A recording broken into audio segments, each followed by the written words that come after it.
Groet julle in die mooie naam van Jesus Christus. Wat 'n wonderlike voorreg om vanoggend hier saam te vergader in die aangesig van die Here te soek. Vandag is ek baie opgewonde want die Here gaan vir ons vandag 'n baie praktiese en relevante boodskap gee vir elkeen van ons. Maar voor ons begin met ons boodskap, is dit 'n groot voorreg vandag om weer 'n kind in te seën, en dit is altyd een van die hoogtepunte as jy 'n kind inseën. Ek vra vir Nico en Annelie om vir Ruach vorentoe te bring. Terwyl hulle vorentoe kom, wil ek vir u vra, hoekom doop ons nie kinders nie? Hoekom seën ons hulle in? En die kort antwoord is, omdat die Bybel so sê.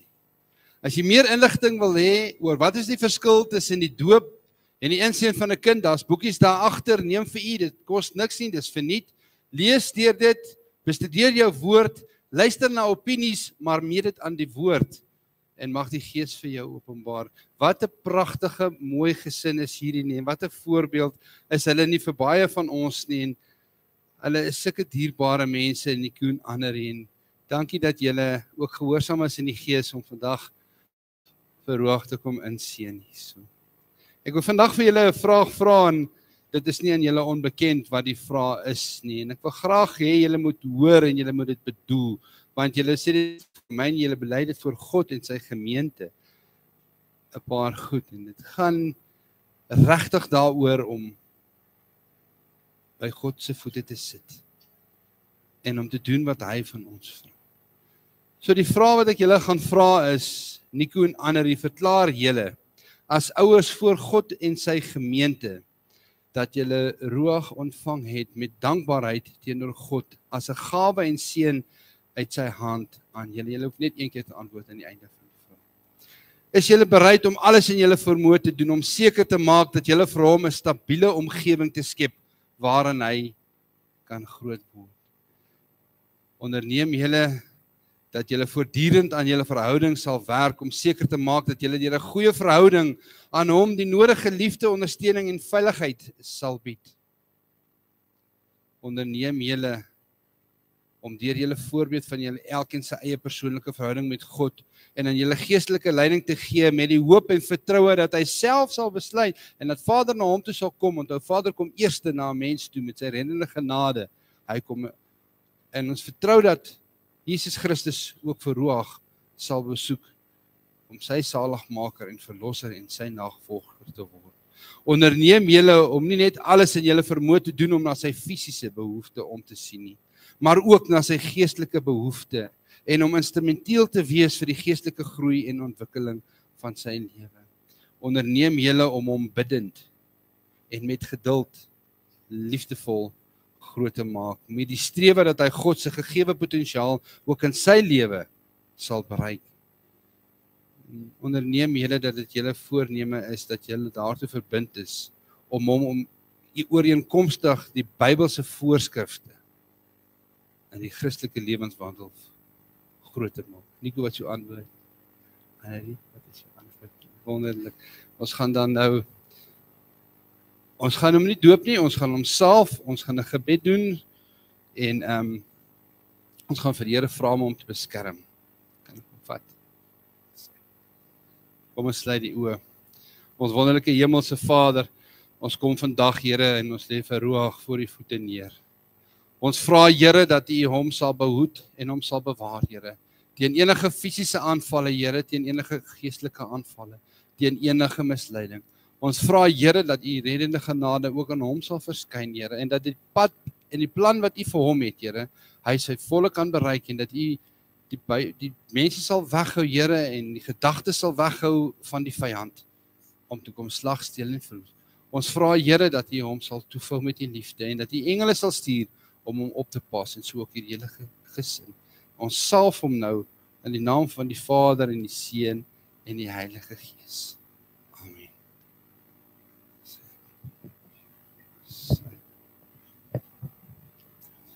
Ek gaan vir Tannie Ann vra om vorentoe kom, om 'n gedig voor te lees. Hier staan 'n Bybel vir hom.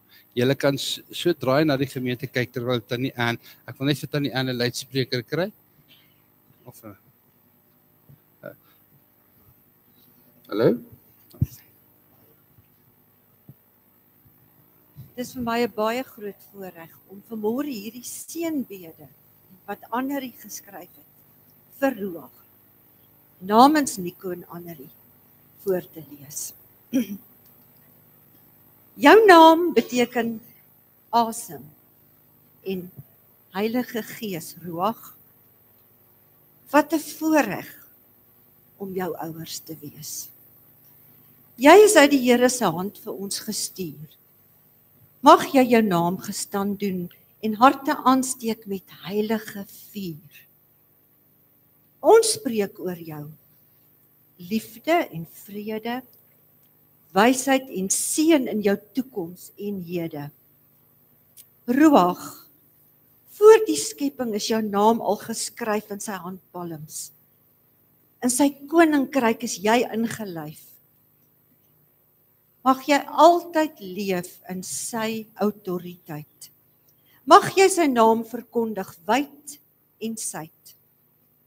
Ons beloof vandag om jou altyd te leer van jou hemelse Vader en om sy werk te eer. Ons beloof om jou te leer van sy woord, want dit is ons enigste toevlugsoord. Hy seën jou ingang en uitgang. Mag hy jou bewaar. Ons weet rondom jou is 'n engeleskaar. Mag jy altyd sy vermaaning verstaan. Mag dit waar jy hand aanslaan geseënd wees sonder end. En mag jy altyd jou tot sy oop arms wend. Mag sy naam vir jou 'n sterk toring wees. Mag jy hom met jou liggaam, siel en gees dien met liggaam, siel en gees. Ons seën jou met koningskap, 'n priester en profeet. Mag jy nooit jou identiteit in Christus vergeet. Gaan vertel vir die nasies van die een wat kan red. Gaan verkondig sy naam sonder verset. Soos Hanna, gee ons jou vandag vir die Here. Gaan leef in sy wil en tot sy ere. Jy's geliefd, Ruachstander. Mag jy oral waar jy gaan, lewens verander. Amen. Hoe pragtig is dit nie? Ek vra dat ons almal sal staan en ons hande uit sal steek na hierdie gesin en dat Vader hulle sal seën. Laat U seën op aldaar, U gesed Sion op bestraal, U wat beveel en dit geskied. Laat U seën oor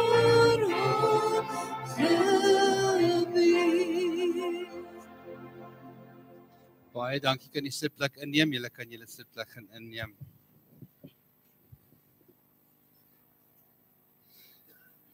Ek gaan gesels soos wat die Here hierdie week op my hart gelê het. En as ons nou lys sou maak en dit sou moontlik wees, sal tussen ons wat hier sit, van die armste persoon wat vandag hier sit, as jy nou jou bate en laste opgawe kan doen, tot die rykste persoon, die boodskap is vir almal. En ons wil vandag nie gesels oor geld nie, ons wil gesels oor die liefde en oor geldgierigheid. Nou moet asseblief nie dink dat dit net ryk mense is wat geldgierig is nie. Ons het hierdie wanpersepsie, want as Vader jou seën soos wat hy vir Job en Abraham geseën het, dan is dit so. Maar ons skryf van die armste mense wat 20 of 50 rand oor het, wat dit so vashou. En as die Here jou geseën het vandag, jy hoef nie skuldig te voel of jy die armste is of die rykste is of reg deur die bank is nie. Die boodskap kom vandag uit die woord uit. En die tema vandag is gee my nie armoede en gee my nie rykdom nie. En veral die liefde vir geld, want enigiets wat tussen jou en God kom, is 'n afgod. So ons sê nie vandag geld is verkeerd nie, daar's niks fout met geld nie. Alles behoort aan die Here, u en ek behoort aan die Here. Al die geld behoort aan die Here, al die vee op 1000 heuwels behoort aan die Here. So ons gaan vandag 'n gedeelte lees wat ons noem Agar se gebed en ons gaan kyk wat het Agar gebid en wat het hy vir die Here gevra. En omdat dit in die woord staan, is dit deur die Gees geïnspireer, want die Gees self het die woord geïnspireer. Daarom kan ons sê die gebed van Agar is ook deur die Heilige Gees geïnspireer en is vir ons daar opgeteken sodat ons daaruit kan leer en dat ons daaruit kan groei en dat ons kan daaruit leer wat is die gevare van armoede regdeur tot en met rykdom. Wat is die gevare? En ons gaan vandag aan die woord gaan ek vir julle 'n paar goed uitwys vandag en ons gaan kyk wat moet ons doen as ons regtig in die nood is. Wat is die oplossing? Wat is die praktiese nood? So ek gaan vandag vir julle baie relevante boodskap gee. Ons het klaar oopgemaak, ek gaan nie nou weer bid nie, ek gaan vir ons bid aan die einde van die tyd. Ek vra vir die wat die Bybel sê het om oop te maak in Spreuke 30. Spreuke 30.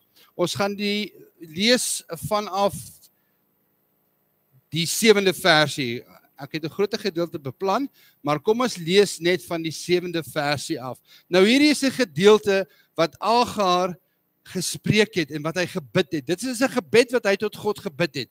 En ons gaan kyk, wat is dit wat hy van God gebid het? Wat is dit wat hy van God vra? So kom ons lees saam. Spreuke 30 vanaf die 7de tot en met die 9de versie. Daar staan: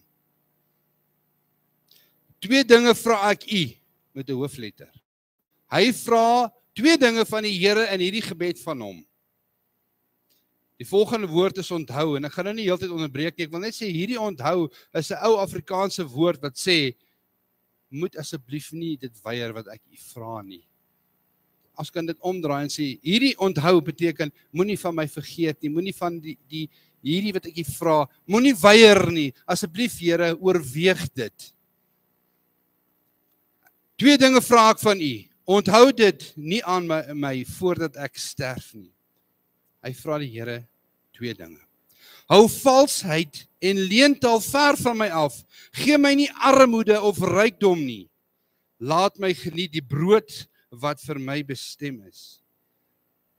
Dat ek nie, as ek oorversadig geword het, u verloon nie en sê, wie is die Here? En dat ek nie, as ek arm geword het, steel en my in die naam van my God vergryp nie. Ons lees net tot so ver uit die onfeilbare woord van die Here. Nou wil ek graag net weer hierdie twee versies vir u herhaal. Spreuke 30 vers 8 en 9. Wat het ons gelees daar? Ons het gelees van Agar se gebed. En wat het hy gebid? Vers 8. Hy het gebid, Here, gee my nie armoede nie, gee my nie rykdom nie. Laat my geniet die brood wat vir my beskerm is. En ook weer vers 9 van Spreuke 30 sê hy, dat ek nie. Here, ek bid u en ek vra u nou, asseblief Here, hoor my gebed, dat ek nie oorversadig. En ons gaan 'n bietjie kyk, wat sê hy hier? Oorversadig geword het, u verloon nie. En sê, wie is die Here? En dat ek nie, as ek arm geword het, sê, of steel, en my aan die naam van my God vergryp nie.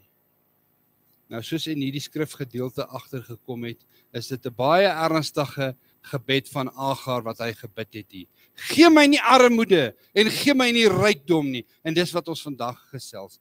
Eindelik, jy sal sien soos ons hierdie gedeelte verder aangaan, gaan dit nie oor armoede en rykdom nie. Dit gaan oor die gevare as jy arm is. En dit gaan oor die gevare regdeur totdat jy ryk is. En Agar is bang dat hierdie gevare hom sal vang en na hom toe sal kom.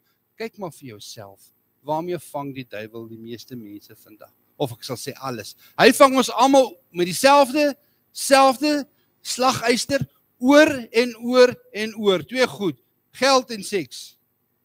Dis waarmee hy die mense vang. Dit is nou maar net so, jy kan dit terugbring.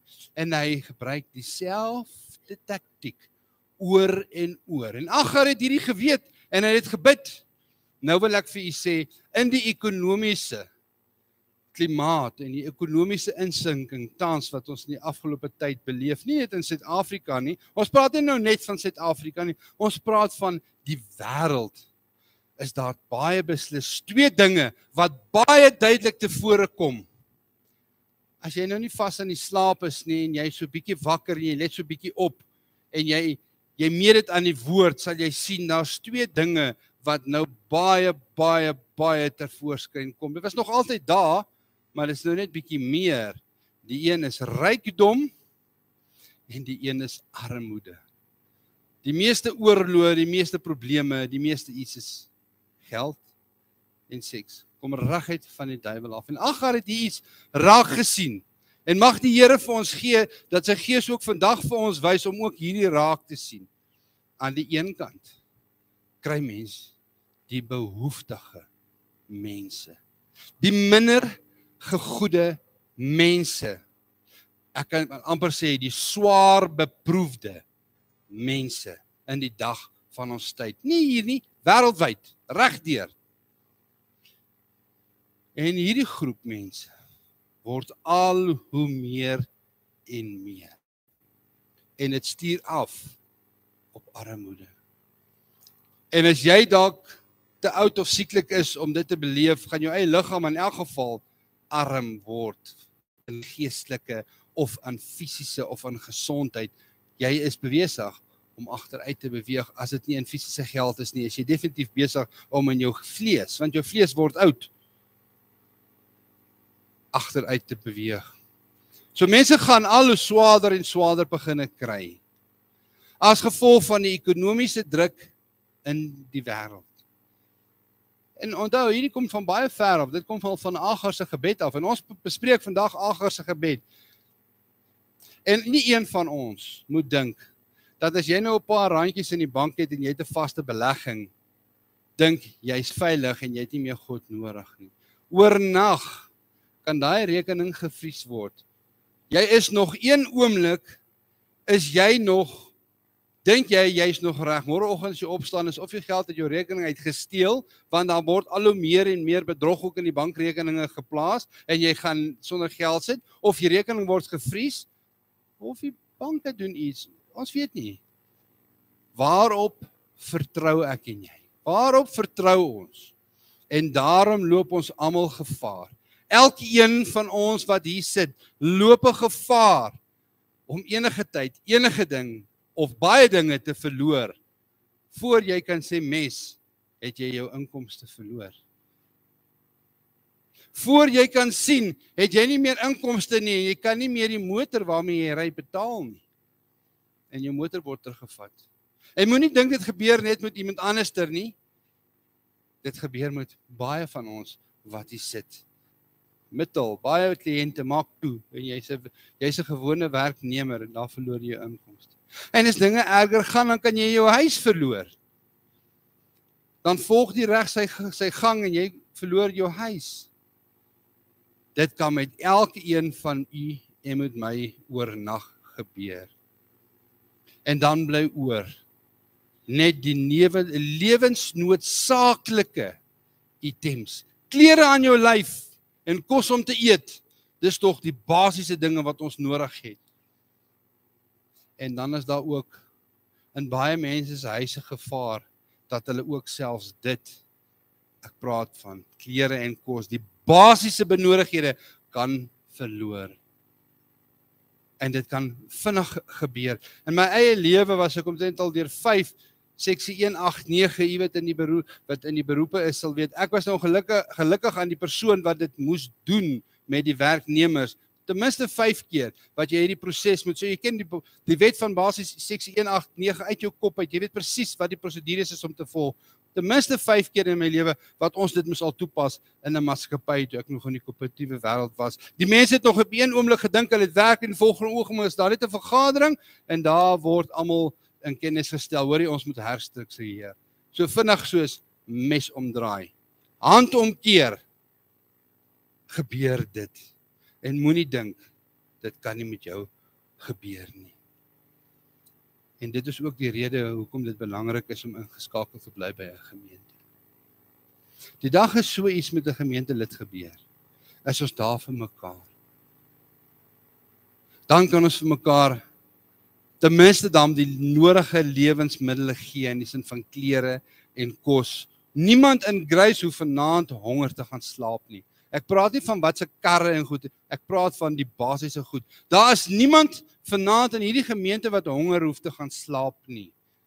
Daarom is dit baie belangrik om ingeskakel te wees. As dit nie by hierdie kerk is nie, dan is dit by ander kerke, maar dat jy tussen gelowiges ingeskakel is. So aan die een kant het ons arm mense. Arm mense. En aan die ander kant het ons welgestelde mense. En as jy aan die arm kant is dit nie net geld en besittings wat jy kan verloor nie. Jy geweet, as die moeilike tye kom en die druk kom, dan kan jy ook jou geestelike rykdomme verloor. Jy kan ook jou geestelike besittings verloor. Ja, mense kan selfs hulle geloof in God verloor en hulle kan hulle vertroue op God verloor wanneer die swaar dinge kom. Dan word mense mos teleurgestel in God. Wanneer jy nou in hierdie moeilike omstandighede is. Hoekom het ek nou my werk verloor? Wat het ek gedoen omdat u almal ken dit? En dan bestaan daar hierdie een ding in mense se harte. Die dag as jy swaar kry of jy agterkom, is daar vinnig hierdie een ding wat in mense se harte opduik en dit is twyfel. Dan begin ons twyfel. Dan twyfel ons aan God se liefde. Ons het gesing nou, waar is jou vreugde? Vra vir Jesus. Vinnig begin 'n mens twyfel. Sommige mense word kwaad vir God. Hoekom moet ek hierdeur gaan, Vader? Wat het ek nou verkeerd gedoen? En jy ken al hierdie renasies wat mense het. Hoekom gebeur dit met my? En hulle verloor tot hulle geestelike geloof. Hulle stel nie eens meer belang nie. En aan die een kant is die armoede van mense. En in die teenoorgestelde kant is dit die welgestelde mense, die gegoede mense, die voorspoedige mense, reg deur die bank. Mense wat oorvloedig lewe. Mense wat ten spyte, en ek praat nou van wêreldse mense daar buite. Ek praat nie nou van as jou verhouding reg is en jou saak is reg met die Here nie. Ons praat van die wêreld daar buite. As jy oorvloedig het, ten spyte van die ekonomiese druk, maak jy eintlik meer geld, want hoeveel makliker is dit nie om op die armes te trap nie. Hoeveel makliker is dit nie as iemand depressief is of moedeloos is en eintlik moed opgegee het in die lewe en gesê het, hoorie, ek verkoop hierdie ding om geld te maak, kos jou R500 en daai persoon vat nog die laaste R500, kry jy ryk mense wat nog op die arme mense trap ook en dit meer erger maak vir die arm mense, want mense wat arm is, maak besluite wat hulle onder normale omstandighede nie sou gemaak het nie, want hulle wil tog net 'n paar rand in. Dan is daar ook mos mense wat met scams na vore kom. En ons het nou gepraat van bankrekening, ek kan nou nie 'n Afrikaanse woord gebruik wat dit makliker verduidelik nie. Wat na die armes toe gaan, as jy nou jou werk verloor het, of jy het nou jou inkomste verloor, dan kom hulle nou met 'n ander paadjie en sê, hoorie, maar ek kan jou nou help en ek beloof jou al die goed, betaal my net die 'n paar rand en dan verryk hulle. En die Bybel is baie erg daaroor, as jy met die weduwees en die wees en die mense wat siek is, uitbuit tot jou eie voordeel. So daar is mense daar buite in die wêreld, wêreldlinge, mense wat nie kinders van God is nie, wat hoe swaarder dit gaan, hoe meer geld maak hulle. Jy kan dit self sien in die geskiedenis van COVID. Jy kan sien dat daar mense is wat op ander mense teer en gebruik. Maar die gevaar van rykdom. Ons praat nou as 'n waarskuwing van Agar se gebed. Net so is daar 'n waarskuwing en 'n gevaar vir armoede. En daar's 'n waarskuwing en gevaar van rykdom. En wat sê Agar? Gee my nie armoede nie, gee my nie rykdom nie. Is dit nie so, en ook in Agar se gebed, wat hy sê, wanneer jy skatryk begin word, dat jy minder van God afhanklik raak nie. Jy is gesond, jy het alles wat jou hart begeer. Jy dink jou geld kan alles regkoop, en dit is ook 'n teken van die tye waarin ons lewe, aan die laaste gemeente Ekklesia waarin die brief geskryf is, want jou geld, ons het gearriveer, ons het niks van niemand nie. En dat jy op die punt kom, dat jy dink, jy hoef nie meer op God te vertrou nie. Eindelik dan vergeet mens mos van God. En hier is dan wat Agar gebid het.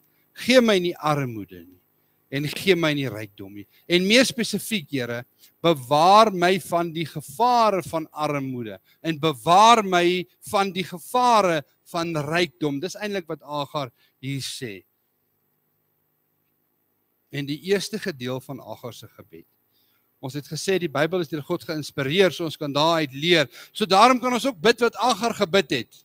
En hierdie eerste gedeelte van Agar se gebed is baie maklik om te bid. Ek dink, die meeste van ons, indien nie almal nie, het al hierdie eerste gedeelte gebid. Here, gee my nie armoede nie. Here, moet asseblief nie dat ek my werk verloor nie. Hulle is besig met 'n seksie 189. Hulle is besig om mense af te betaal. Here, gee asseblief dat ek nie my werk moet verloor nie. Ek dink die meeste van ons het al daai gebed, dalk net in ander woorde. Here, bewaar my dat ek net my werk hou, Here. Ek het inkomste nodig. Ek moet die punte bymekaar bring. Ek moet die rekeninge betaal. Here, ek het kinders wat na my kyk wat honger is, Here. Gee asseblief dat ek nie my inkomste verloor nie.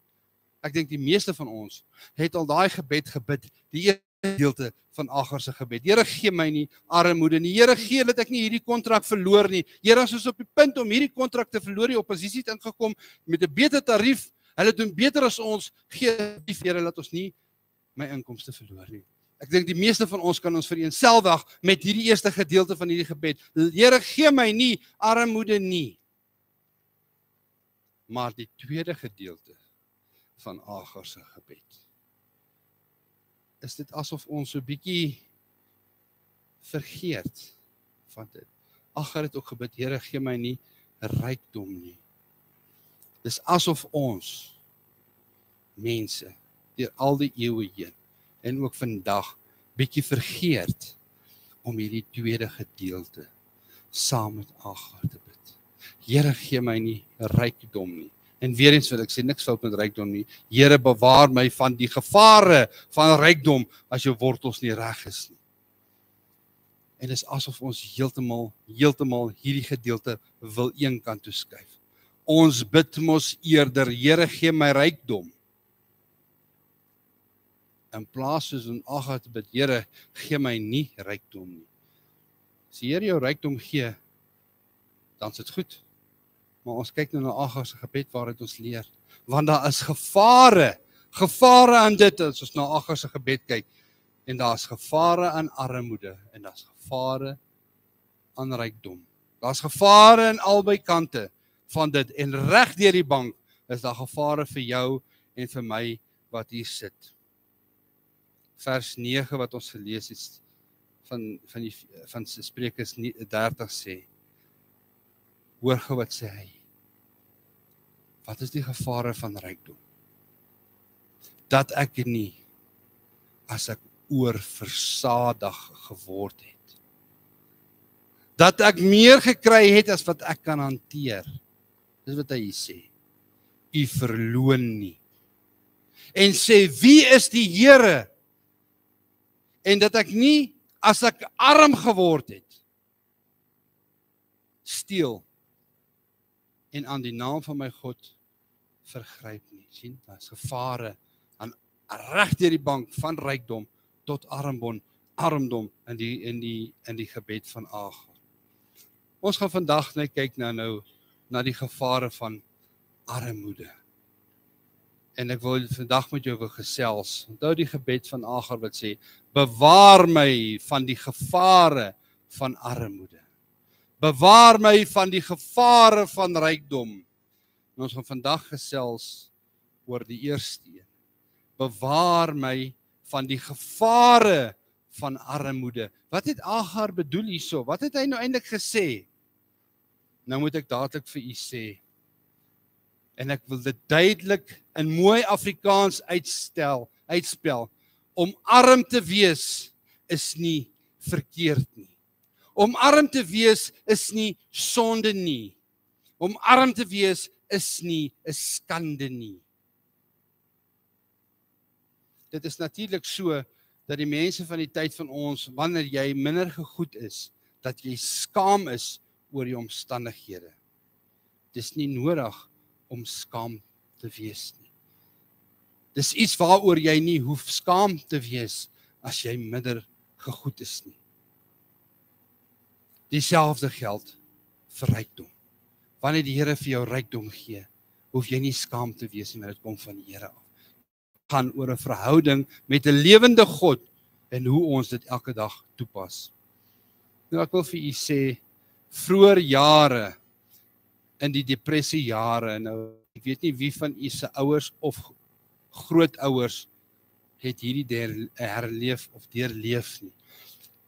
Die groot depressie het in September 1929 tot en met 1939 gewees, toe die mark ineengestort het in New York.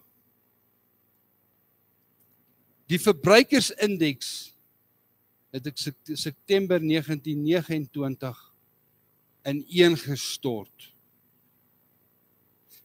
Nou as jy dit nou wil vergelyk met die resessie van 2008 en 2009. Ek wil net gou vir jou vinnige vergelyking maak van die depressiejare en die resessie wat ons beleef het in 2008 en 2009. In 1929 het die verbruikersindeks met 15% geval. In die resessiejare wat ons almal onthou, of die meeste van ons in 2008 en 2009, het dit nie eers 1% geval nie. Weet jy dat daar meer as 300.000 banke bankrot gespeel het in die resessiejare van 1929 tot en met 1939? Nou gaan praat jy bietjie vandag, en van u wat ouer is, kan dalk met oupa of ouma gaan praat, of ten minste 'n storie vertel van dit. In daai jare was dit tot hier in Suid-Afrika. Natuurlik was daar seker maar nog welgestelde mense, maar ek praat nou van die gemiddelde mens. Oupa en ouma wat in daai tyd gebrei het. My ouma was in 1914 gebore en sy het my vertel van hierdie dinge. En my pa is in 25 gebore en hy het my vertel van die swaarkry jare toe wat hulle deurleef het in hierdie depressiewe jare in Suid-Afrika.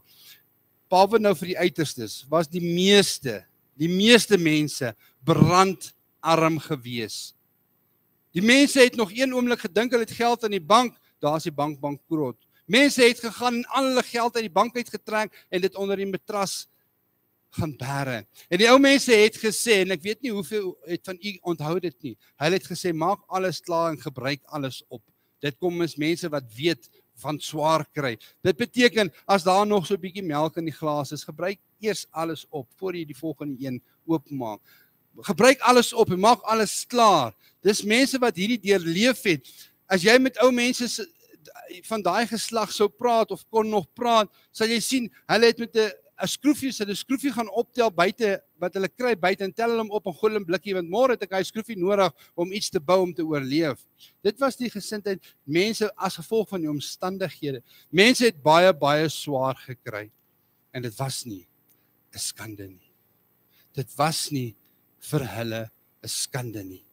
Toe ek 'n jong kind was in die 80er jare, toe die denims nou so uitgekom, maar toe was my ouers daarom redelik bo gemiddeld en ons het redelik goed gelewe. Dit was nie nodig dat jy moes swaar kry soos in die geslag van toe nie. Dan koop ek vir my 1 of 2 keer 'n denim, en daai jare in die 80 jaar is dit nou net die jare wat jy 'n geskeurde denim koop wat nou weer oorgewerk is of gelap is, en my pa gesê gaan trek asseblief uit daai broek. Dan kon ek nie verstaan nie, want dit is my te pragtig gesê, weet jy wat, toe ek 'n kind was, het ons ook sulke klere aangetrek, maar ons het dit nie so gekoop nie, dit is so gemaak, want dit is uitgewas en geskeer. My ma, hulle moes dit lap, want jy het gesit met gelapte klere. Dis die lewenstyl, en dit is iets wat ons vergeet, en dit is iets wat ons moet onthou, ook met Agar se gebed. Nou wil ek vir jou sê, as jy nou 'n bed gisterand gehad het, waarop jy geslaap het, net 'n bed, waarop jy geslaap het. En as jy kos het vandag, om 1 keer vandag te eet, het jy 'n aansienlike hoër standaard as die meeste mense van die wêreld. En ek wil vir jou sê dat jy, as jy 'n bed het, en jy het redelike klere aan jou lyf, en jy het kos vir 1 keer om vandag te eet, is jy aansienlike ryker as die meeste van die mense oor die wêreld. As jy my nie glo nie, gaan doen jou eie studie en jy sal sien, dit is so. Dan is jy ryker as die meeste mense van die wêreld. As jy nou 'n bed het en jy het redelike klere, ek praat nie van nuwe klere nie, ek praat nie van name brand nie, ek praat net van klere. En jy kon 1 keer per dag eet. En jy het nog 'n fiets.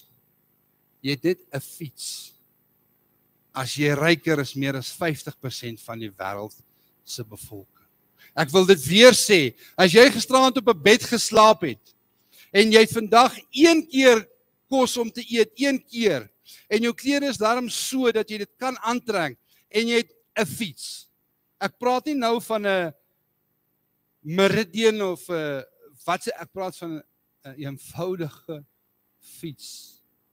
Die eenvoudigste fiets wat jy kan aandink, dan is jy ryker as 50% van die wêreld se bevolking. Kom ons vat dit 'n stapie verder. As jy nou vanoggend kerk toe gery het met 'n kar, en ek praat nou nie van 'n duur Duitse motor nie, as die Here jou geseën het, goed, baie mooi.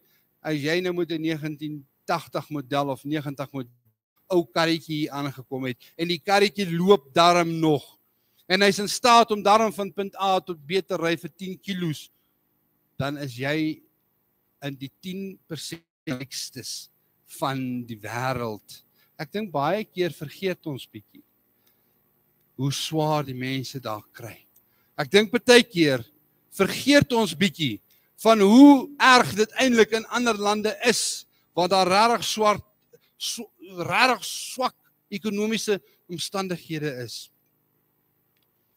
En Paulus, het jy geweet, Paulus was brandarm.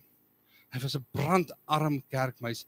Ek wil net vir julle sê, ek gaan hierdie Sondag en volgende week Sondag se boodskappe kombineer en in 'n boekvormpie sit.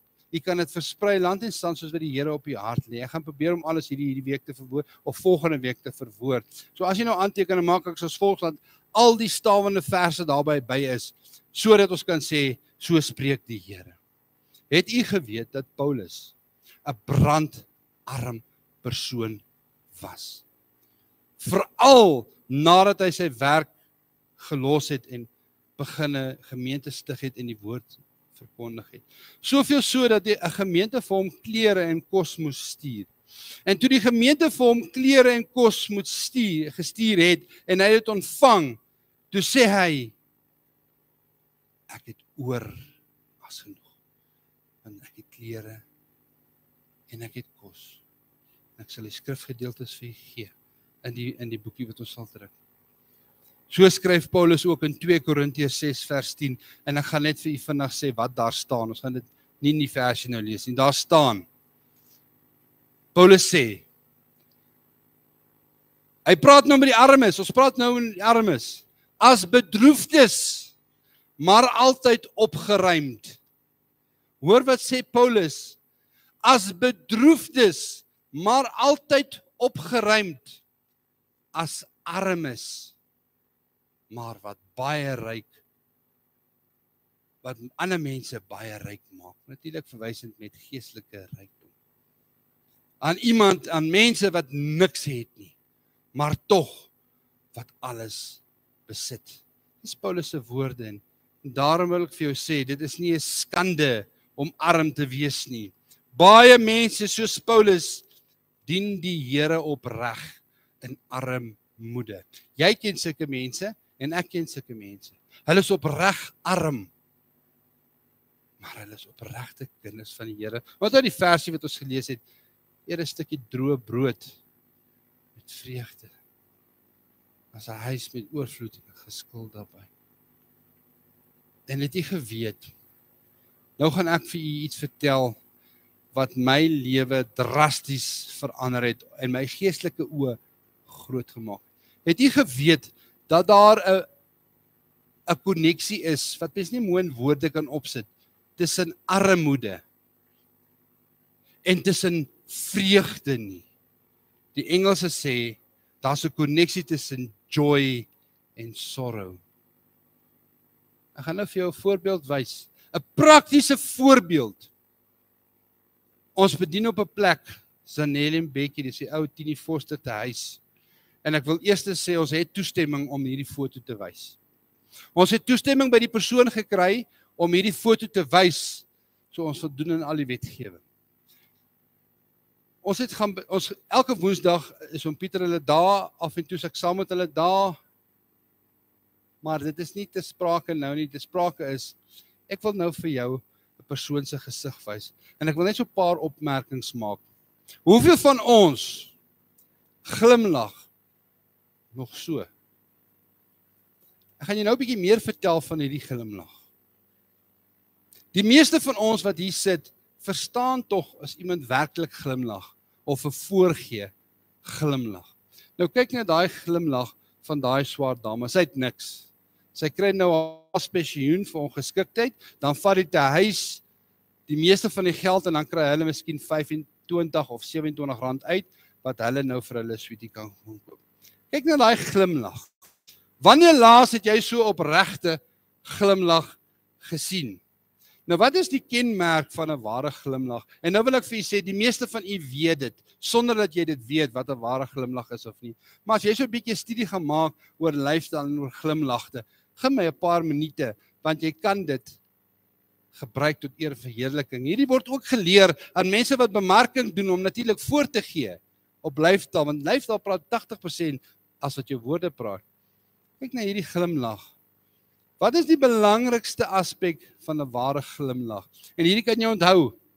Die volgende keer as iemand glimlag, kan jy sien of dit 'n ware glimlag is of 'n nagemaakte glimlag.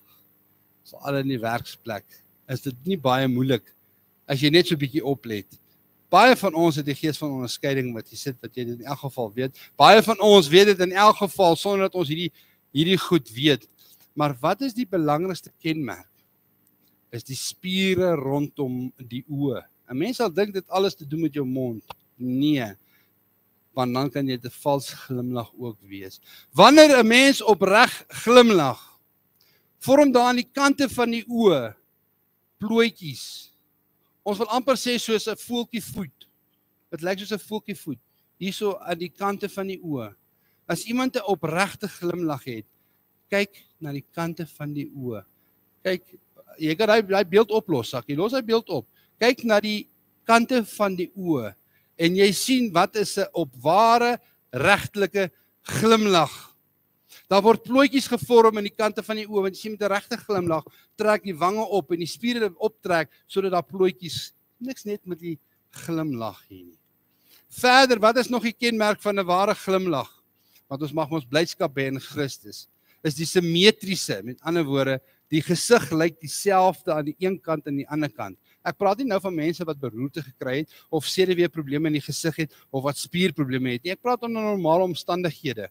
Die linkerkant van die gesig vertoon ook die regterkant van die gesig. So as iemand sy mond een kant toe skuif trek hy eintlik die mond om vir jou te sê, jy irriteer hom nou.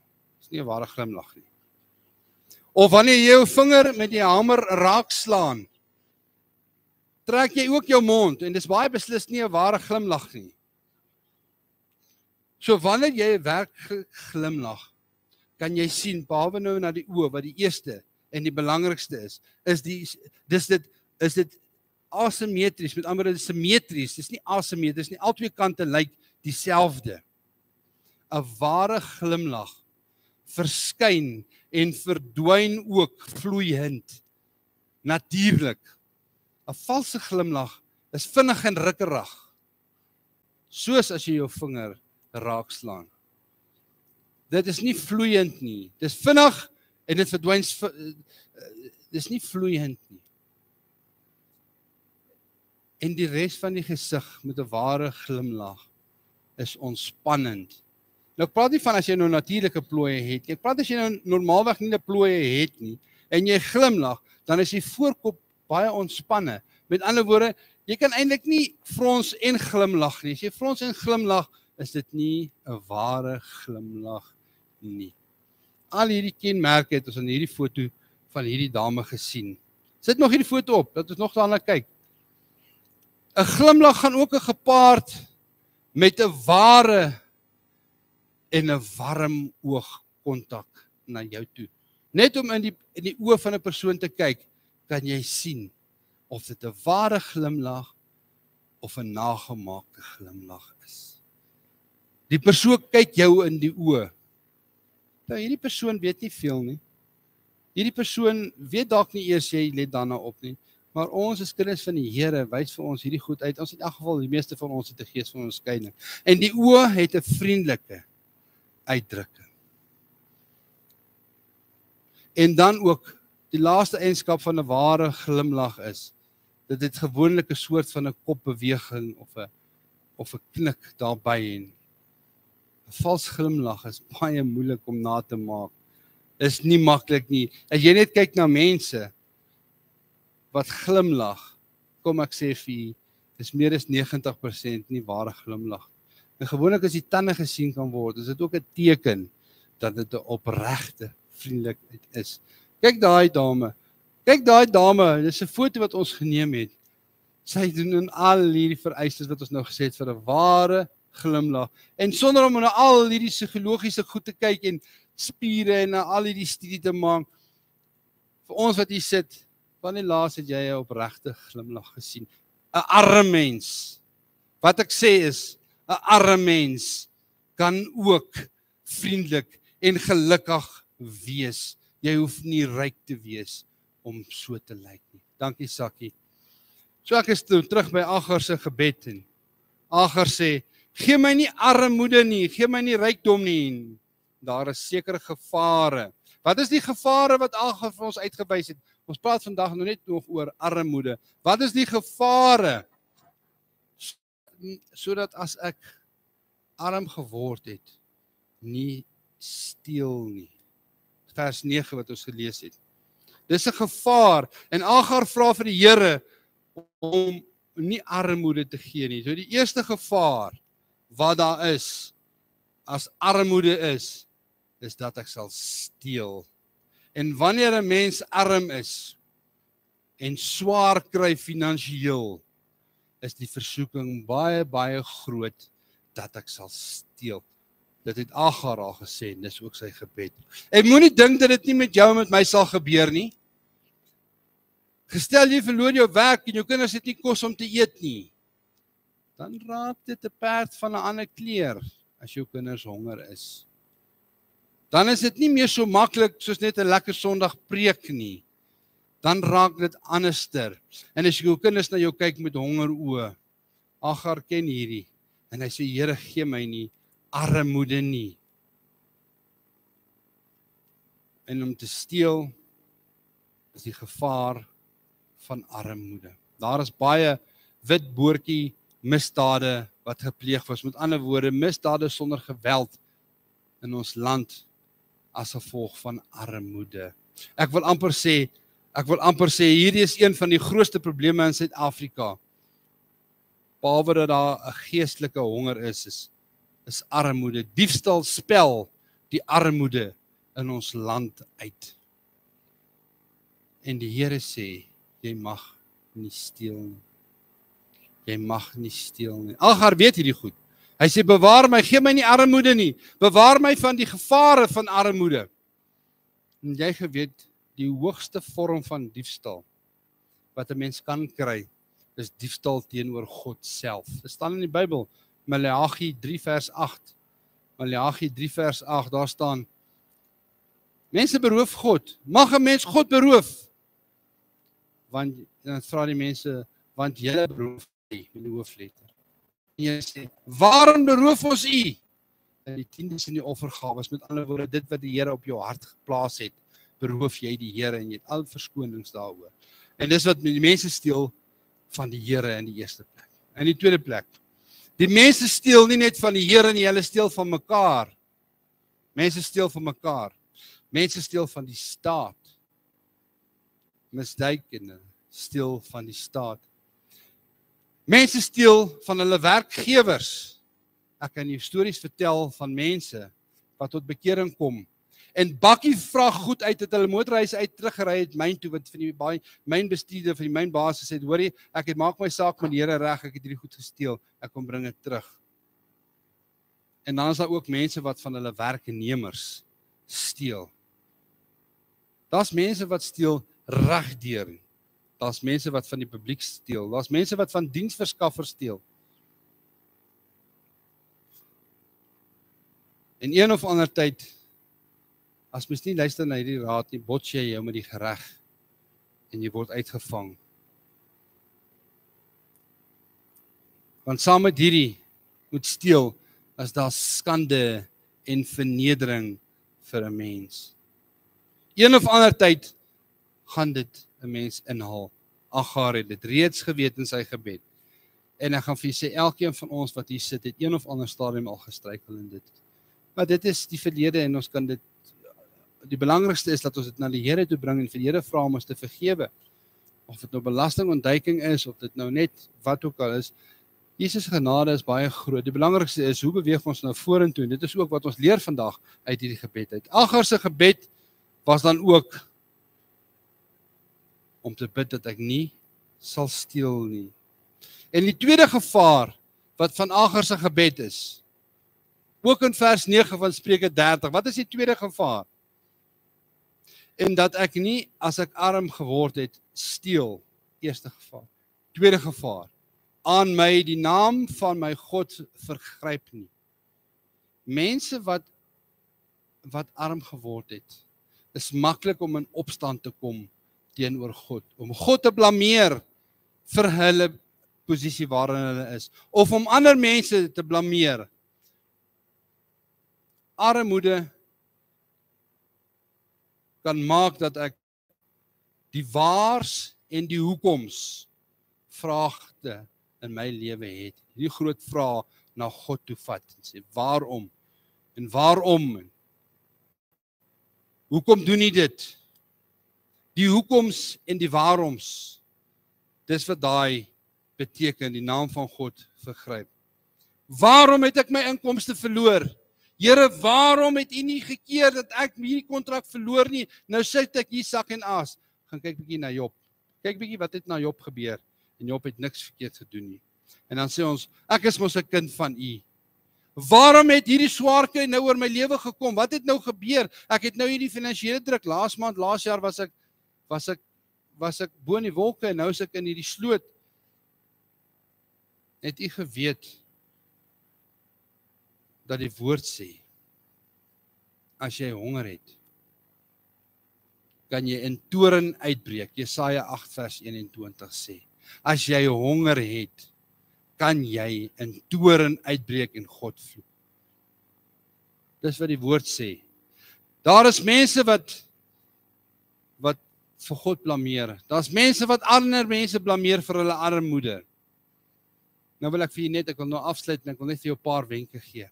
As jy nou aan die armoede is vandag. En as jy nie daar is nie, weet jy ten minste wat om vir iemand te vertel, want verseker gaan jou paai kruis met mense wat in armoede is. Wat se wenke is daar vir ons in die woord uit? In die eerste plek, as jy gesondig het, as jy in armoede is, wat is die wenke? In die eerste plek is, om bely dit voor die Here, vra vir die Here om jou te vergewe. En die Here se genade is groter as enigiets anders. En dan wat daarmee gaan spaard gaan, is 'n woord wat ons baie min deesdae hoor in ons Afrikaanse taal is restituisie. Restituisie met andere. 'n Mens hoor dit nie meer nie. En ek kan jy lang verhale vertel van mense wat gaan restituisie maak het. En die eerste ding, as jy gesondig het in jou armoede, bely dit teenoor God. Die tweede wenk wat ek vir julle wil gee, as jy in armoede sit vandag, maak nie saak op watter vlak nie. Vra vir God om vir jou te voorsien. Vertrou op God. Steun nie op jou eie insigte nie. Vra vir die Here om vir jou te sorg. Dit is Bybels. Dis wat ons moet doen. Want soos wat ons gelees het in vers 8, laat my geniet die brood wat vir my bestem is. En Agar weet, dat dit vir hom bestem is. Die Here Jesus Christus het ons self geleer om die Onse Vader gebed te bid. Here, gee ons vandag ons daaglikse brood. So moet ons dit bid, dag vir dag. Ons vertroue is op die Here. Maak nie saak hoeveel jy het nie, ons vertroue is op die Here. 1 Petrus 5 vers 7, werp al jou bekommernis op hom, want hy sorg vir julle. Ons het nou 'n liedjie gesing en ek het nie gevra van daai liedjie nie. Daar's ook nie 'n koneksie tussen die boodskap en die liedjies wat gesing word, behalwe af en toe wat ons dit vra nie. Ons het gesing, waar is jou vreugde? Vra vir Jesus. Vra vir Jesus. Nou wil ek vir jou vandag 'n groot geheim vertel. En ek wil vir jou 'n groot ding sê wat ons mense baie fout maak, is om jou grootste hartsgeheime met ander mense te deel. Deel dit met die Here. Werp jou bekommernis op die Here. Vra vir Jesus, het ons nou gesing. Deel dit met die Here. Vertrou op die Here vir uitkoms. En die derde wenk wat ek jou wil gee is mededeelsaamheid.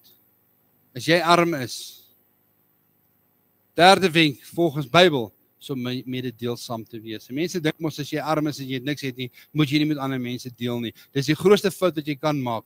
Dink aan die weduwee van Sarfat, wat 'n bietjie olie en 'n bietjie meel oor gehad het, en hier kom Elia ook nog, en nou soek hy ook nog 'n broodjie, en sy wou nou net een keer kos gemaak het vir haar en haar seun. Hier kom Elia, hy sê, gaan bak eers vir my 'n brood. En sy doen dit, en die Here seën haar. En sy daai erdekruik en olie en meel het nooit klaar geraak, totdat die hongersnood klaar is nie. Ek dink ons vergeet baie keer om op die Here te vertrou. Ons vertrou op ons eie insigte, of ons vertrou op allerhande ander goed. En dan wil ek tog maar net hierdie by sê. En hier's 'n groot een. Wees tevrede met wat jy het. Wees tevrede met wat jy het. Paulus gee skrifte aan 'n gemeente van die jong Timoteus.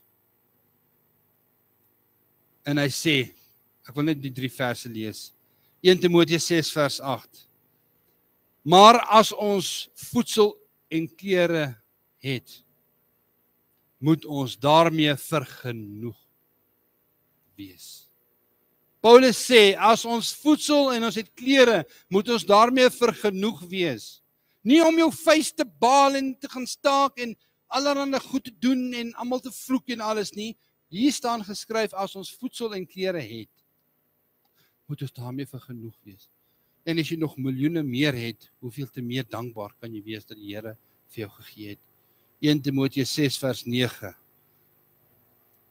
Maar die wat ryk wil word, met ander woorde, geld is nie die probleem nie, die begeerte.